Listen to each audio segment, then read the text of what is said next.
अच्छा साथियों, एक नई बिरहा की प्रस्तुति।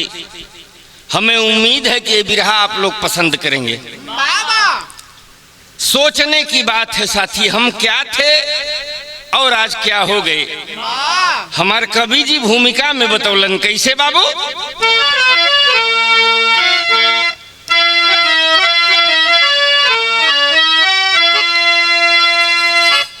आँख नम हो गई, गम है दिल में भरा,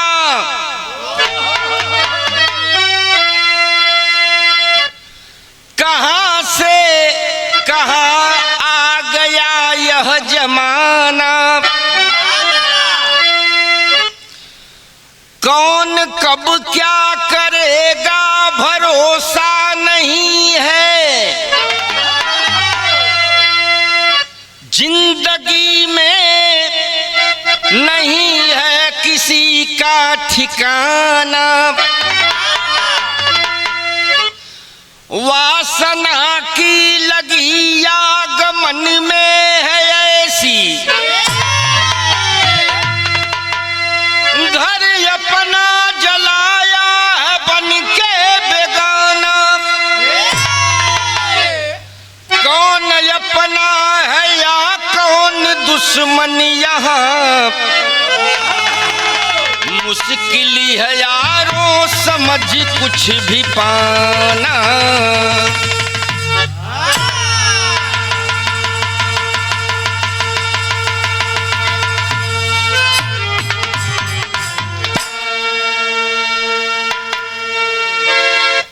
ऐसी घटना घटी गाजीपुर जिले के नंदगंज थाना अंतर्गत। दिल दहल गया साथी। हमारे बिरहा में खे गजल के टुकड़ा लगल।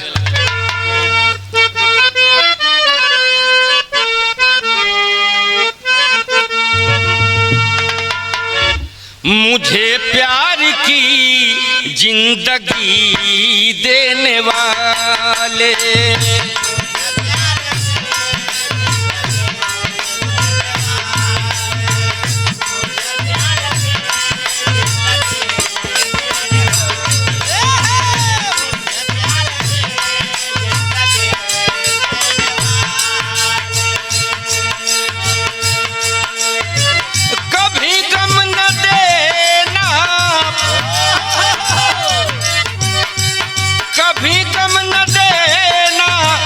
खुशी देने वाले, मुझे प्यार की जिंदगी देने वाले।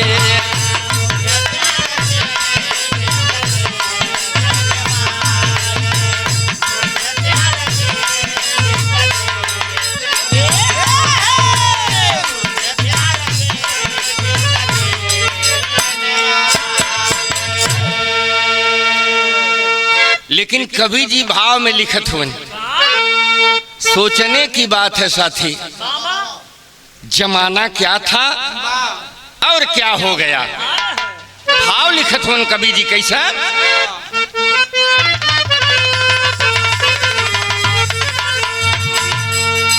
कि सोचो जरा वक्त कैसा हुआ है।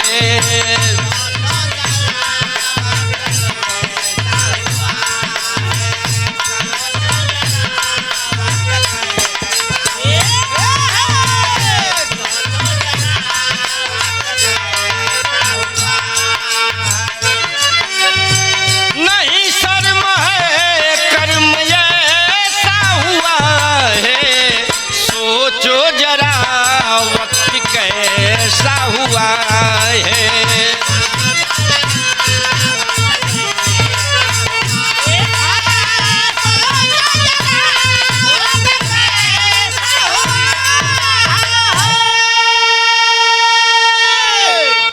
यह कहानी इतनी हृदय विदारक है साथियों, सोचने पर मजबूर कर देगी। जैसे हमारे बिरहा में शहर के शुरुआत भइल बाबू कैसे।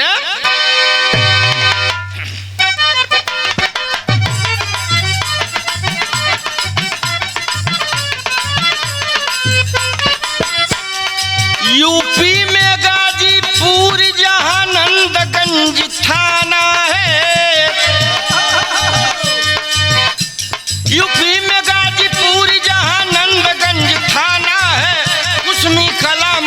बिंद का ठिकाना है।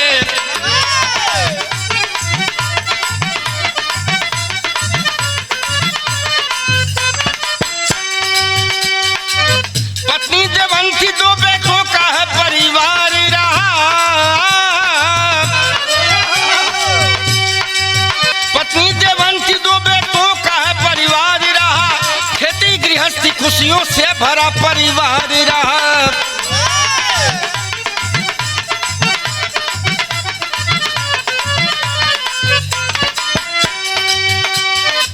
दिन बीत रहा जिंदगी खुशहाल रही। छोटा बेटा आशीष उम्र 16 साल रही।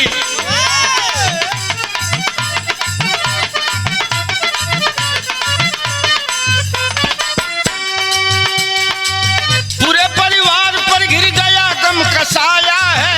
आशीष से इश्क एक लड़की से फरमाया है।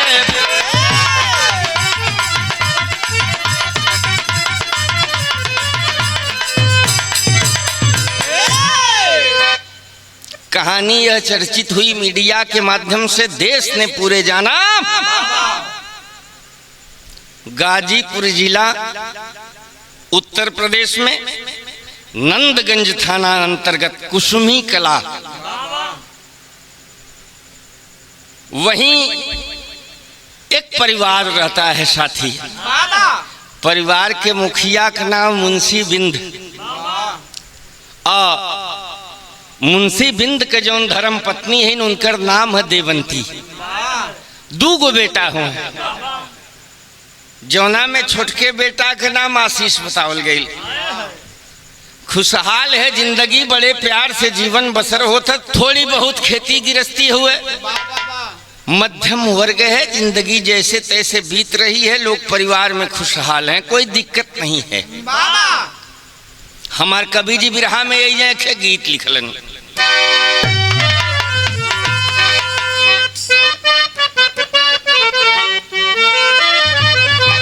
क्या बात है। ये हमार गीत गावल गायिका रेखा रागिनी के साथे ही हमार डुएट गीत हुए। यूट्यूब पर यह गीत का बड़ा प्यार दुलार मिलल। गीत कैसे है बाबू?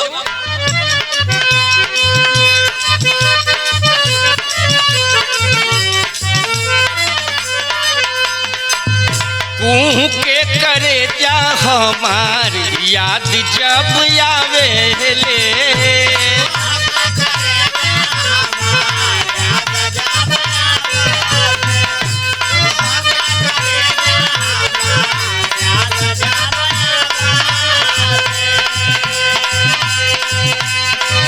सूतिला से जरिया सुधिया तो हर सतावेले।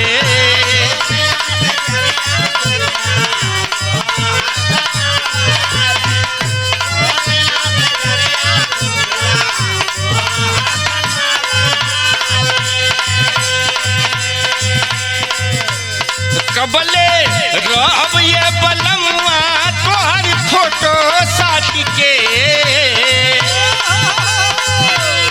कबले रहब ये बलमुआ तोहर फोटो साटी के। गईला नाना दो के भैया हो कर जवा काटी के।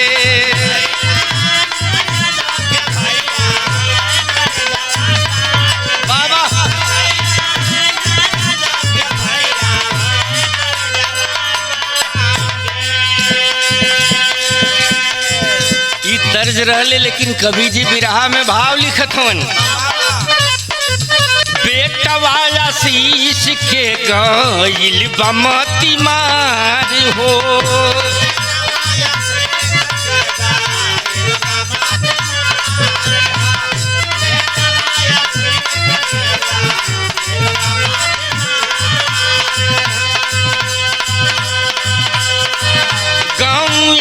लड़की से करे लागल प्यार हो।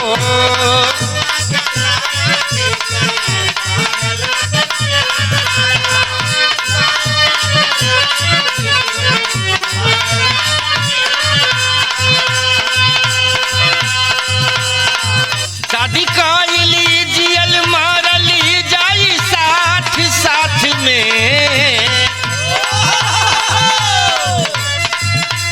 कोयल जियल मरली जाई साथ साथ में आपन वादा हम निभैबै धई के हथवा हाथी में।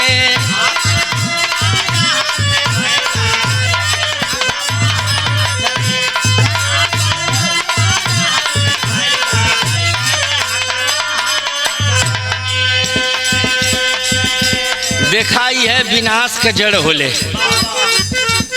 पड़ोसों का एक गाँव का लड़की है, यह लड़कपन है आज के जमाने का। वही से एकर नैन चार हो गल, माने प्यार हो गल। ओके प्यार कहला चाहे बेवकूफ़ी कहला, दोनों बात एक है। कुल वादा करत हुआ आपस में दोनों की जिंदगी हमनी के जा साथे बितावल जाई। प्यार में दोनों का वादा एकदम बराबर हो गल, प्यार परवान पर चढ़ गल। हमार कवि जी अंतरा में भाव लिखत होवन।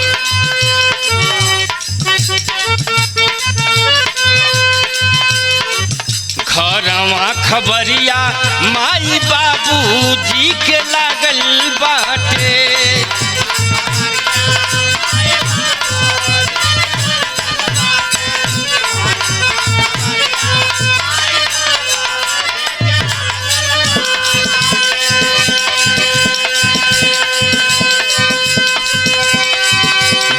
सोच बेटावा फैली हमार पागल बाटे।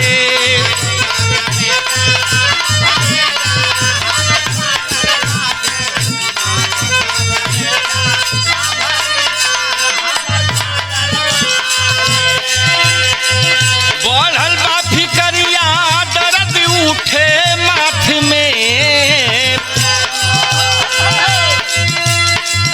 बढ़ल बा फिकरिया दर्द उठे माथ में। आपन वादा हो निभैबै हथवा धई के हाथी में।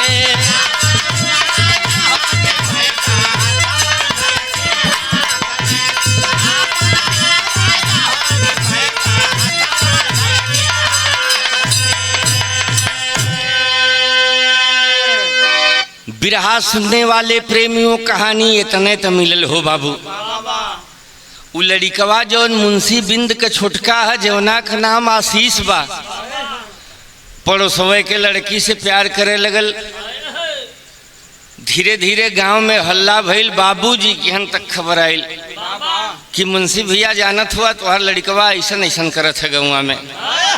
आय हाय हाय है बाबूजी उदास हो गईलन, निराश हो गईलन। हो बाबू, हमार कवि जी अय्या बिरहा में गीत लिखत होन।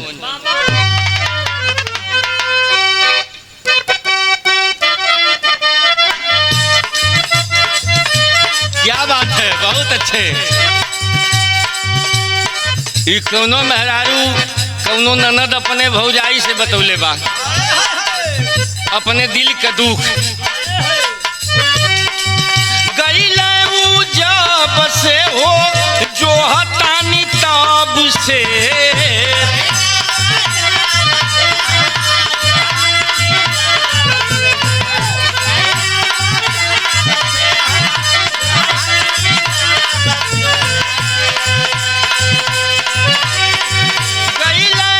जब से हो जो हतानी तब से अइले ना सैया मोरिया रब से।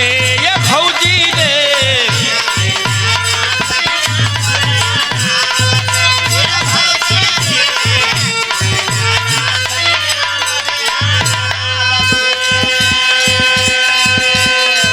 हमार कवि जी बिरहा में भाव लिखत होवन। लगल समझावे हो बेटा के मनावे।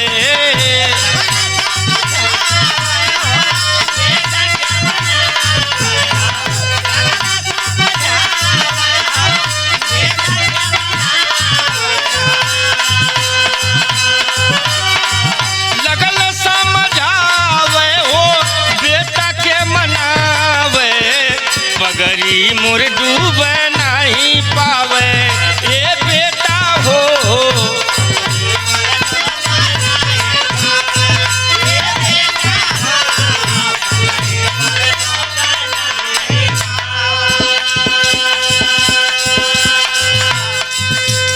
बाबू मुंशी बिंद अपने छोटका बेटवा के समझावत हन कि बेटा रे तोरे हाथे में हमार पगड़ी है, डूबई है जिन बेटा ऐसा काम कोनो गलत मत करिए कि हमार सम्मान डूब जाए। अंतरा में हमार कवि जी लिखत हवन,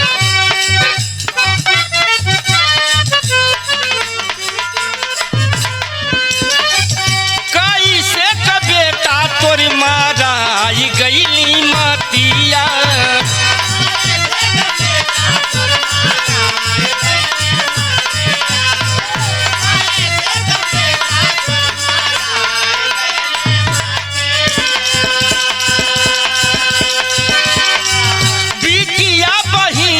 होली गाम कई जतिया,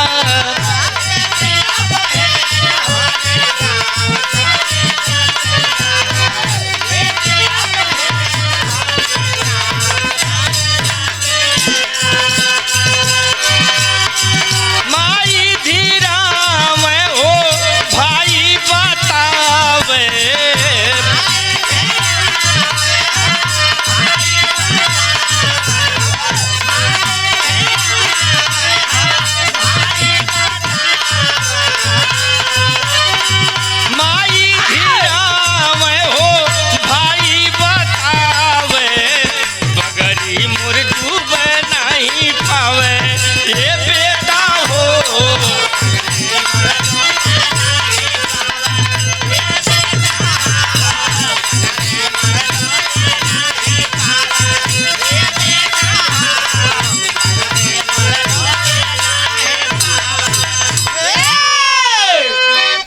बाबू समझौलन कि बेटा तोरे हाथ में हमारे सम्मान का पगड़ी है रे बाबू, ऐसा कोनो काम मत करी है कि जवना से हमार सम्मान गौवा में डूब जाए।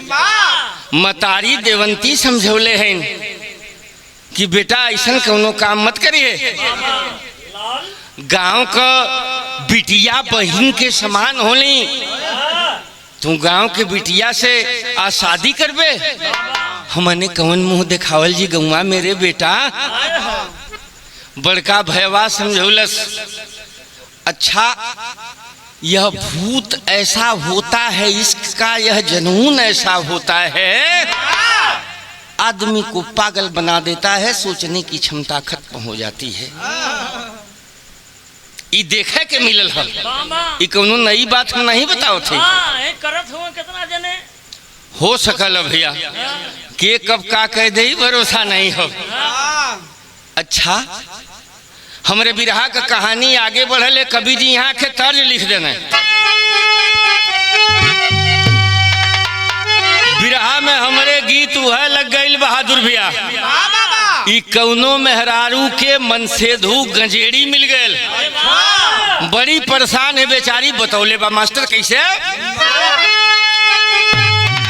कि आई गजेड़ी बलमा हो मोरी, अरे गजेड़ी बलमा हो मोरी गजेड़ी बलमा, रतिया सुतला में जगवले मोरी गजेड़ी बलमा।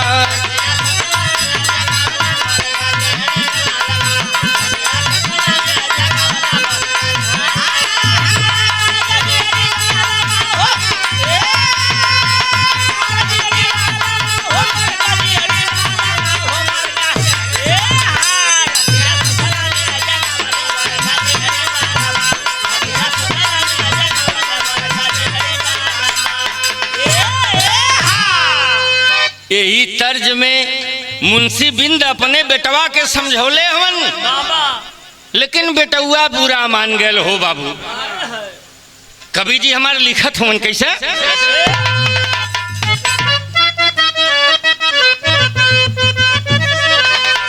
के बतिया बुरा मान गईल हो आसी बेटावा,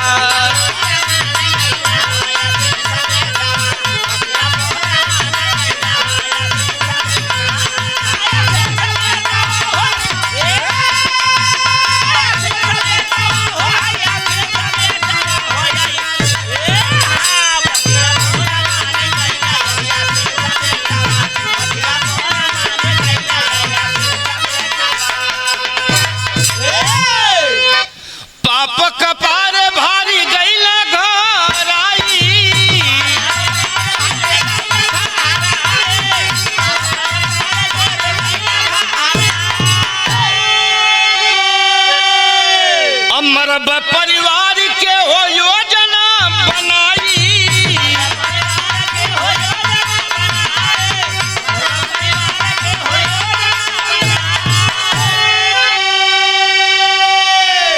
के भइले क्रोधवा में भारी दांत पीस बेटवा हो, दांत पीस बेटवा की बतिया बुरा मानी गईले हो आशीष बेटवा।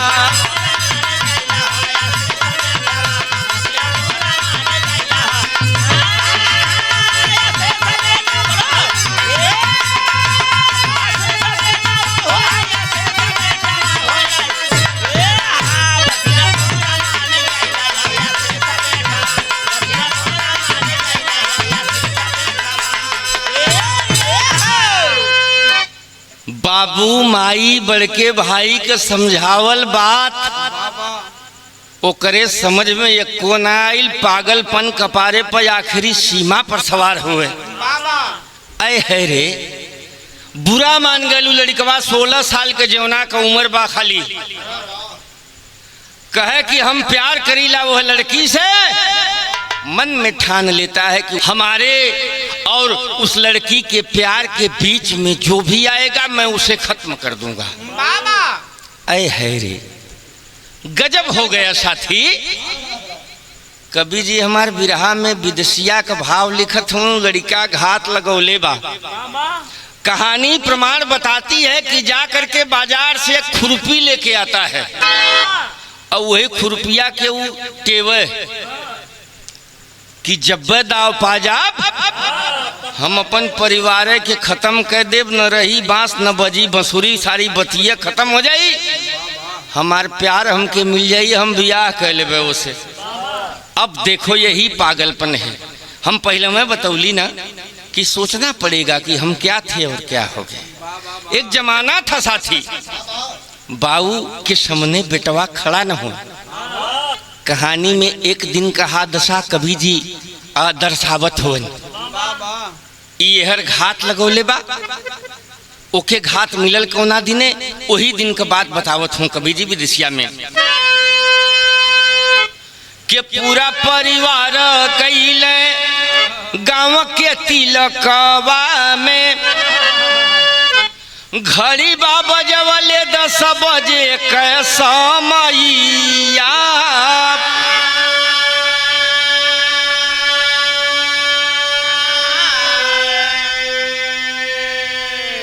गाँव में तिलक हुए, वही तिलक के समारोह में पूरा परिवार गए हुए। कवि जी लिखत हुए कि घर वापस आई गई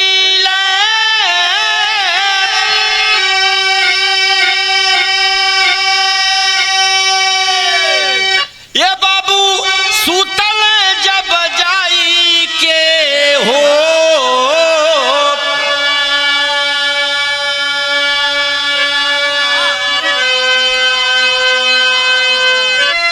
माई बाबू दुआरा परी घर में बड़का भैया।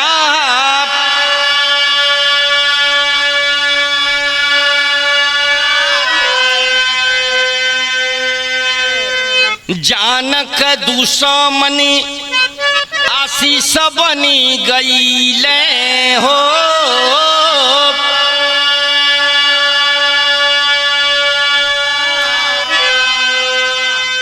घाट लगा के जो हतरल नीरदैया।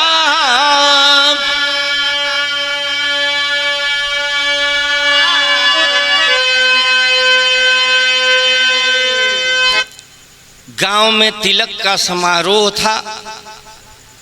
कहानी बताती है कि उस तिलक के समारोह में रात के समय में ऑर्केस्ट्रा का नाच रहे। मुन्ना भैया पूरा परिवार गैल बा मुंशी बिंद का तिलक के समारोह में शामिल भइले। फिर नाच शुरू भइल बा तो कुछ देर लोगन नाच भी देखलन। लगभग शाम के समय में 10 बजे का समय था। मुंशी बिंद अपने दोनों लड़कन से अपने धर्म पत्नी से कहलन कि अब रात हो गई, ज्यादा चला चली जगह रे। लिया के अलन घरे हो बाबू। मुंशी बिंद अपने पूरे परिवार के खाना पीना लोग तिलक में खा के आयल रहलन। बाबू दुआरे खटिया बिछौलन। दुअर में एक मड़ई बा, मड़ई में वो मतारी सुतल बानी देवंती। बड़का भैया जो आशीष कहा उ जाके घरे के कमरा में सुत गए। ई घात लगौले बा, आय है रे पाप कपारे पर ऐसा ही नाचला। घात लगौले बा कि हमार परिवार कब सुती या कब हम वही खुरपिया से जौन टेवत रहे बाजारी में से लिया के कब हम काट दही अपने पूरे परिवार के। आए है साथी गजब हो गया। बाबू मुंशी बिंद दुआरे सुतलन। दुअरवा मड़ई में मतारी देवंती सुतलिन। बड़का भैवा जाके कमरा में सुतल बा। तबले गजब हो गए हो साथी। बिरहा में गीत लगल हमारे।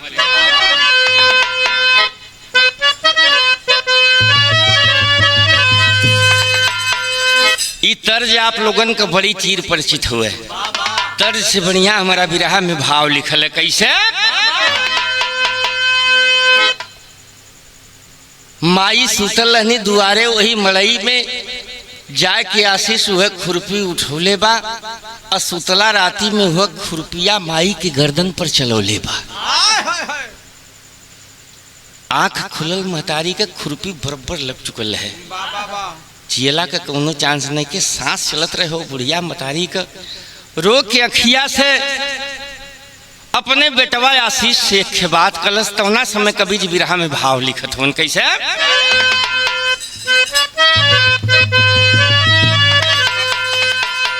के गईला भुलाई काहे, गईला भुलाई काहे माई का कीमतिया हो बेटा।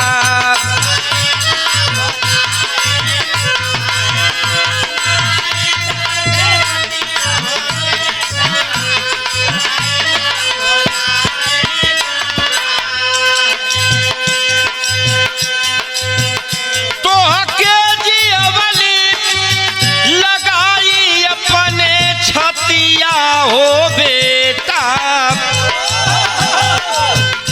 गईला भुलाई काहे माई का कीमतिया हो बेटा।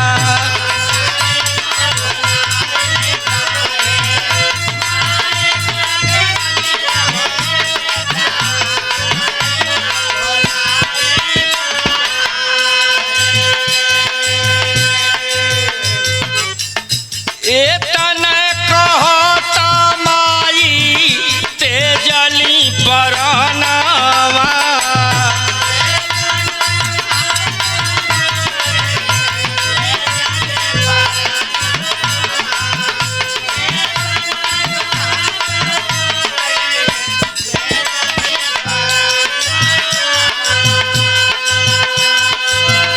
खुरपी से मरल बाबू भाई के जानवा।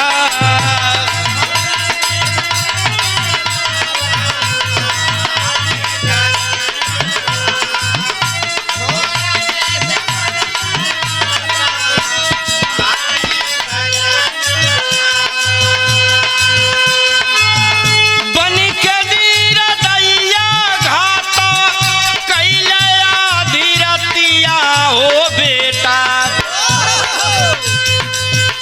बनी के नीर दैया घाता कैले आधिरतिया हो बेटा। गईला भुलाई काहे, गईला भुलाई काहे माई का कीमतिया हो बेटा।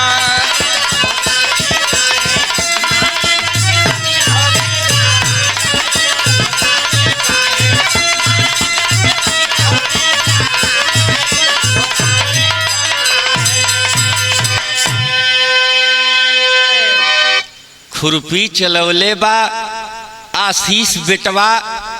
मतारी मरणासन अवस्था में बस इतना ही बात कहती है कि बेटा भुला गईले रे आशीष। तो के हम अपने करेजा से सटा के पाल पोस के बड़ा कैली रे बेटा। यह दिन देखे बदे हम तो के जन्मोले रहली। एक लड़की के प्यार में अंधा हो के तू अपने मतारी के गला पर खुरपी चलावत। लेकिन उसकी आत्मा अधिकारती नहीं है। उसके बाद भी वह रुकता नहीं है। दरवाजे पर बाबूजी सुतल हुन, जाकर के वह खुरपी 2 बार बाबूजी के गला पर चलोले बामुंसी बिंद के। बेचारू कुछ बोल भी ना बोल।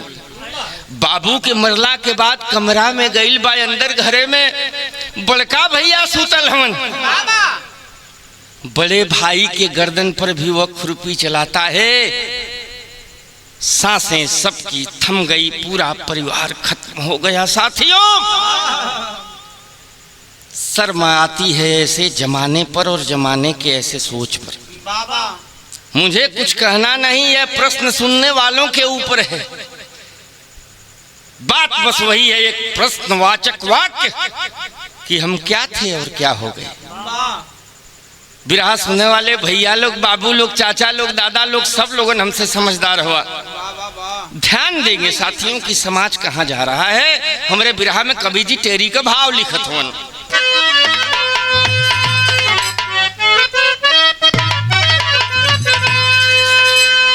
के बेगाना बन के लूटे बगिया हो, बेगाना बन के लूटे हो, बेगाना बन के लूटे बगिया। बेटा बना है दुश्मन अंधा हुआ जमाना। बेटा बना है दुश्मन अंधा हुआ जमाना हो, बेगाना बन के लूटे बगिया। खत्म कर दिया इश्क में अंधा होकर के पूरे परिवार को खत्म कर दिया। वह मात्र 16 साल का लड़का जिसका नाम आशीष था। कुछ भी कहना नहीं है, मेरे पास शब्द नहीं है समझाने के लिए। हमारे कवि जी बिरहा में पहपट का भाव लिखत हुन के ऐसन बेटा पर बाट धिक्कार बनी के अंधा हो, अमार दिया अपन पूरा परिवार बनी के अंधा हो।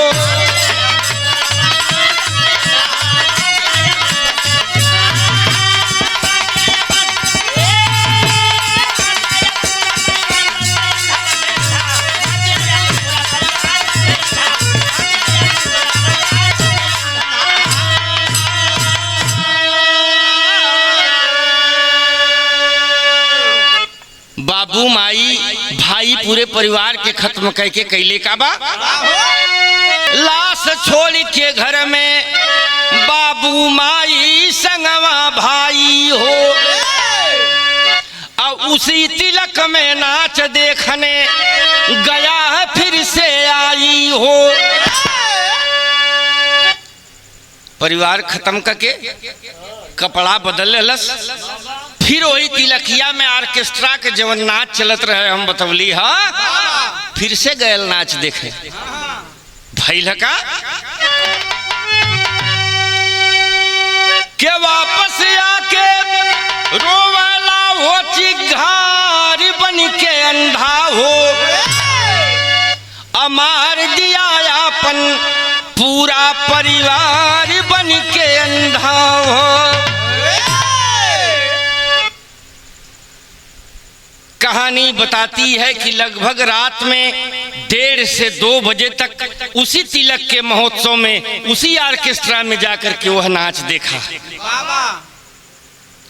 जब रात के 2 बजे के समय भइल बा, लौट के आइल ह घरे, घरे आए के चिल्लात ह, रोवत ह। ओकर रोआई सुन के भइल का हमार कवि जी बिरहा में आल्हा का भाव लिखत हवन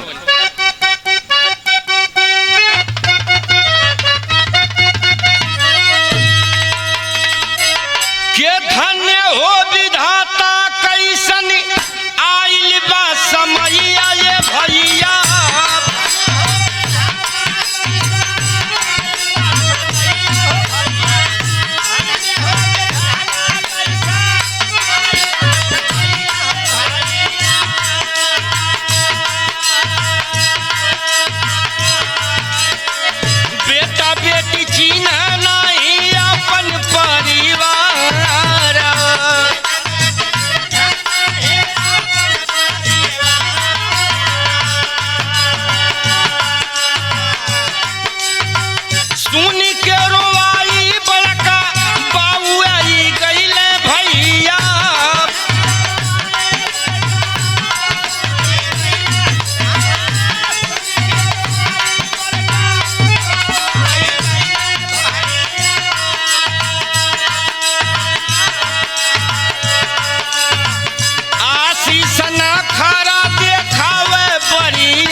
प्रशासन देखी पीटे हो कपारा।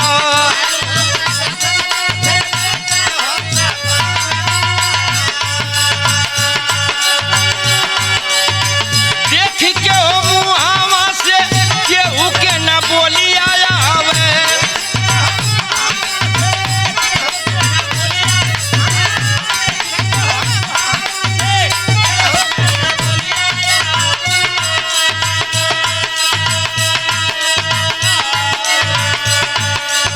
सदमा में भइल पूरा गंवाया जवारा।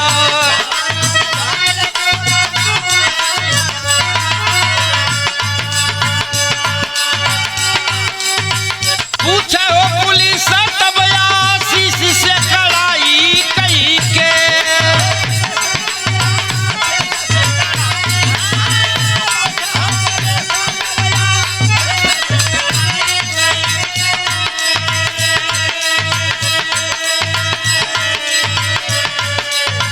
आपन जुर्म कइली हल स्वीकार।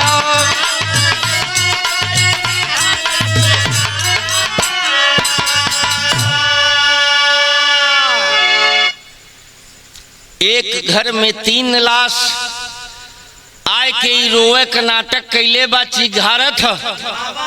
अपने बड़का बाबू के बुलौले बा कि बड़का बाबू सब कुछ खत्म हो गल। केहू आए के बाबू के माई के भैया के मार के चल गई। मैटर बहुत ही संवेदनशील था। हमारे बिरहा की कहानी में क्लाइमेक्स है साथी, ध्यान देंगे। मैटर गमगीन था। थाने पर सूचना जाती है, प्रशासन अपने दल बल के साथ आता है।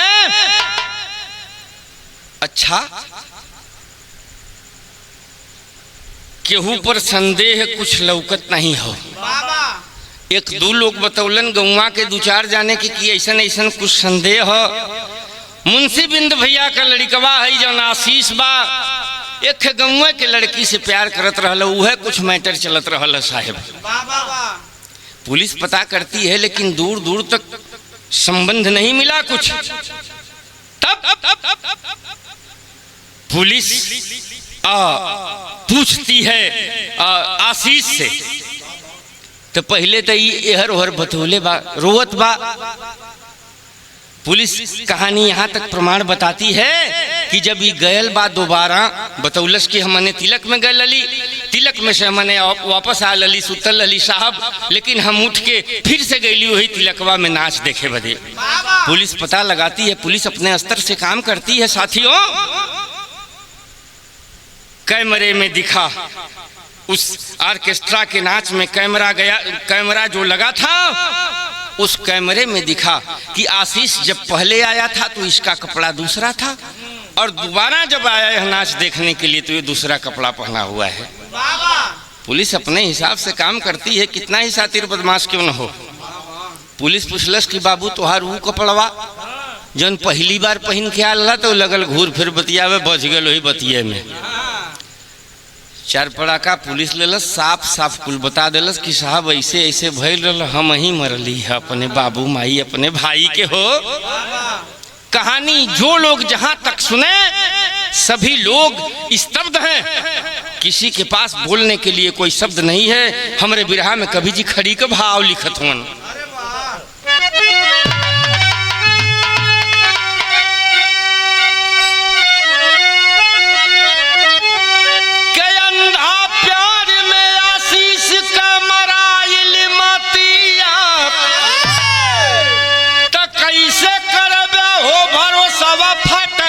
छतिया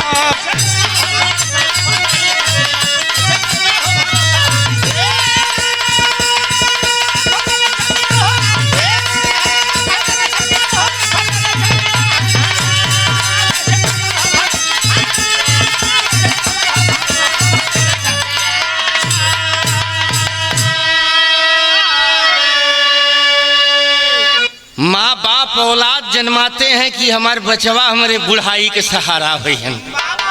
जब हमारे बुढ़ाई आ जाए तो हमारी बेटा हमारे बुढ़ौती के लाठी बनी। लेकिन मैं एक बात कह देना चाहता हूं पूरे समाज से कि अगर औलाद ऐसी ही होती है तो नहीं जरूरत है औलाद की।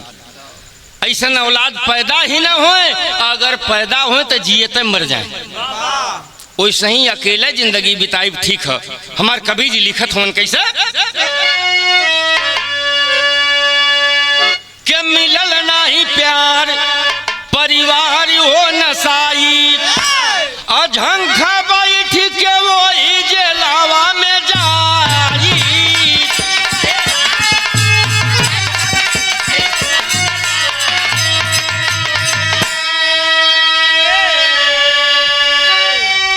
न वो लड़की मिलल, जिंदगी बर्बाद हो गई, अपने ही हाथों से अपने परिवार को खत्म कर दिया वह लड़का। धन्य है, सोचना पड़ेगा यार। यह हादसा किसी के परिवार में किसी के साथ गुजर सकता है, इस बात पर ध्यान देंगे साथियों। हमारे कवि जी लिखत हों के अपन हाथे हो बिगड़ल अपन किस्मतिया, कैसे करबे हो भरोसा फटल छतिया।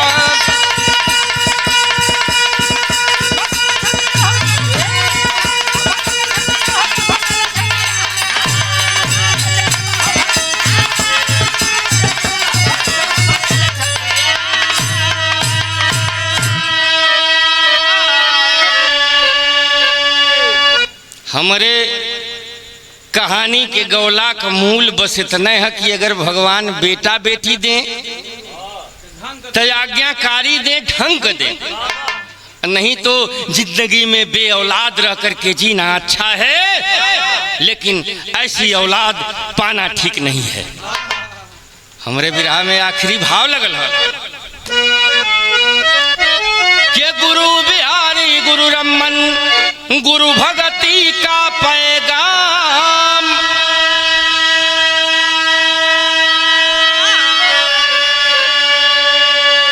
स्वर्ग गए कवि भरथी दुखी मन में सिया राम।